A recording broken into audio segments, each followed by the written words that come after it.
Good morning student.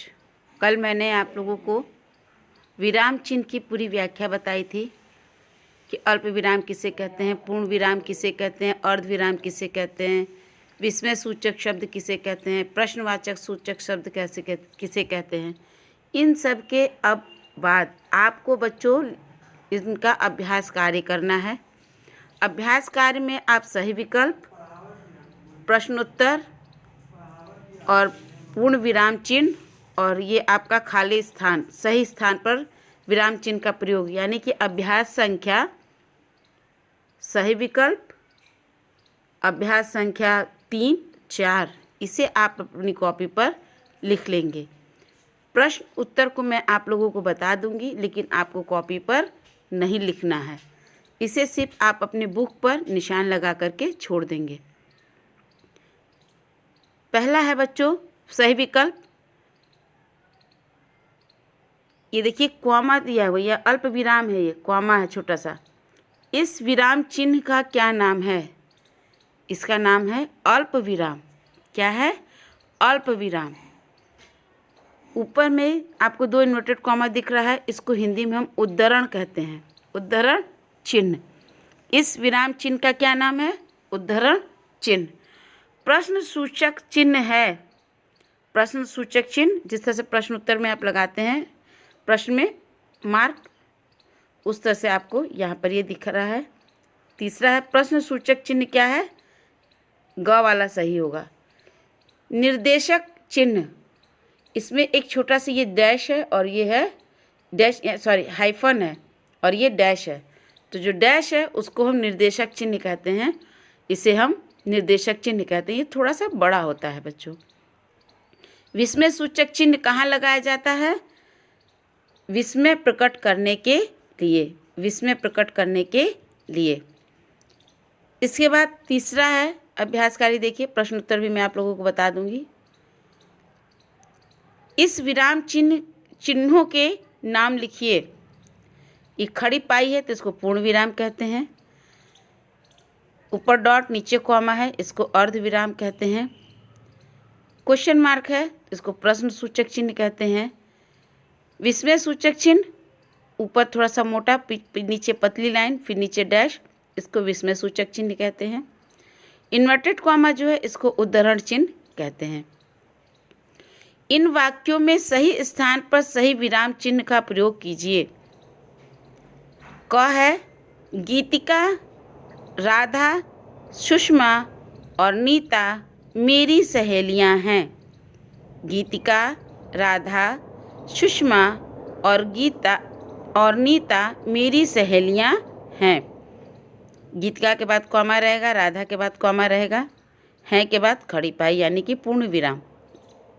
ख गुरुजी ने कहा, निर्देशक चिन्ह, उद्धरण चिन्ह, उद्धरण में लिखेंगे हम सदा सत्य बोलो, उद्धरण बंद कर देंगे। ग अरे, विस्मय सूचक चिन्ह लगाएंगे। अरे तुम कब आए? यहाँ पर प्रश्न सूचक चिन्ह लगेगा। क्या लगेगा? प्रश्न सूचक चिन्ह। घ है वाह, फिर विस्मय सूचक लगेगा। तुमने तो कमाल कर दिया, तुमने तो कमाल कर दिया। बच्चों ये आपका अभ्यास कार्य हो गया है, ये जिसे आपको अपनी कॉपी पर लिखना है। सही विकल्प, अभ्यास संख्या 3 और 4। पहला और दूसरा मैं आपको बता रही हूँ, आप सिर्फ बुक में निशान लगा लोगे, कॉपी पे नहीं लिखना है। विराम चिन्ह का अर्थ क्या है? विराम चिन्हों के नाम बताइए। विराम चिन्ह का अर्थ क्या है? विराम चिन्हों के नाम बताइए। इसमें आप देखिए, आपने पढ़ा है अपनी बात को स्पष्ट करने के लिए लेखन में विराम चिन्हों का प्रयोग किया जाता है।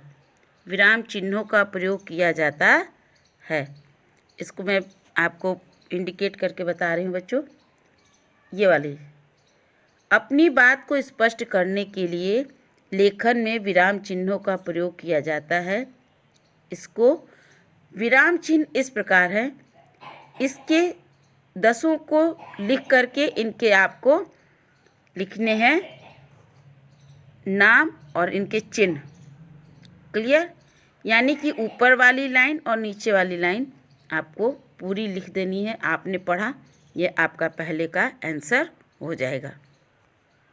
नेक्स्ट क्वेश्चन है, विस्मय सूचक चिन्ह किस प्रकार के वाक्यों में प्रयुक्त होते हैं, उदाहरण सहित समझाइए।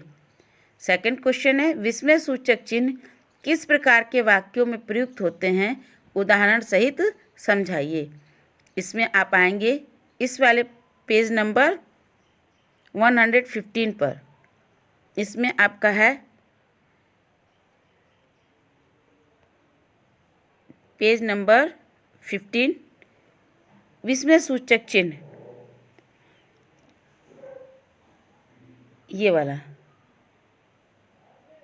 विस्मय सूचक चिन्ह हर्ष,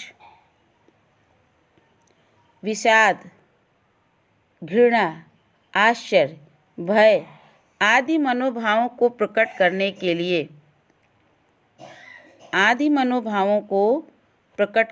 लिए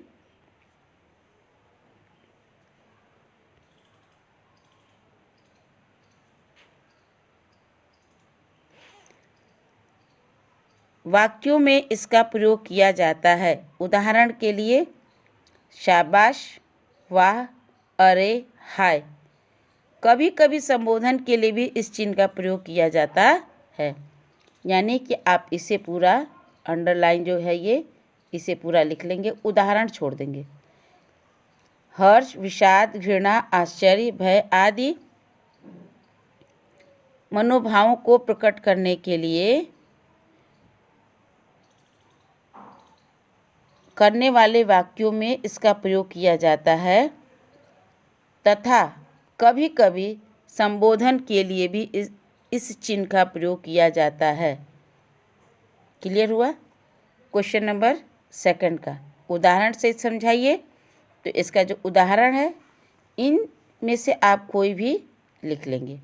शाबाश, तुमने तो कमाल कर दिया। वाह, ताज कितना सुंदर है। साथियों, देश के लिए तैयार हो जाओ। बच्चों, चुप हो जाओ। आप इनमें से कोई भी आप एग्जाम्पल ले लीजिएगा। बच्चों, इसका आप लोगों को अभ्यास कार्य हो गया है। इसके बाद आपको हमने इनका अभ्यास कार्य में आपको सही विकल्प, विराम चिन्ह और सही स्थान पर विराम चिन्ह का प्रयोग, इसे एक बार आप और ध्यान से देख लीजिए। आप लोग विराम चिन्ह का प्रयोग नहीं करते हैं लिखते समय बच्चों। देखिए यहाँ पर दिया हुआ है कि आप उन गलतियों को सुधारें। आप लिखते लिखते क्वेश्चन मार्क में क्वेश्चन मार्क नहीं लगाते हैं, पूर्ण विराम नहीं लगाते हैं, विस्मय सूचक शब्द जहाँ होते हैं वहाँ पर उसका चिन्ह नहीं लगाते हैं, निर्देशक चिन्ह नहीं लगाते हैं, है ना। ये सब क्या है? ये सब आपका तरीका लिखने का गलत है। व्याकरण हम इसीलिए पढ़ते हैं बच्चों कि व्याकरण में वो सारी चीज़ें आ जाती हैं जिससे कि आपको कहाँ पे किस चीज़ की त्रुटि है उस त्रुटि को आप दूर कर लो। क्यों? क्योंकि अगर व्याकरण जितना भी सही रहेगा आपका उतना ही आपकी वर्तनी भी शुद्ध होगी और उस भाषा का ज्ञान आपको सबसे ज़्यादा होगा। इसे आप अपनी कॉपी पर लिख लीजिएगा। सही विकल्प अभ्यास संख्या 3 और 4, 1 और 2 को आप अपनी बुक पर निशान लगा करके रख लीजिएगा। ठीक है, धन्यवाद।